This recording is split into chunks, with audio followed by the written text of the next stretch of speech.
ও মাই god, rocket গতির বল। এবার প্রস্তুত আরিফ।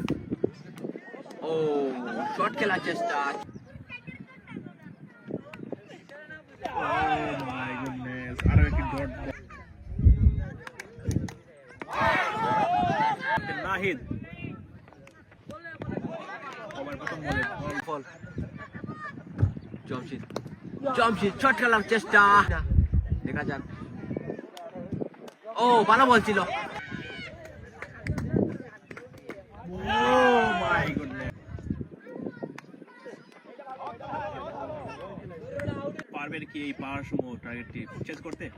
এবারে খাটো লেন্থের বল ছিল। প্রস্তুত আরিফ। ও ডট প্রস্তুত আরিফ। ও এটা কিন্তু ভালো। প্রস্তুত সামি, ভালো বল ছিল। ও এটা কিন্তু ভালো বল ছিল।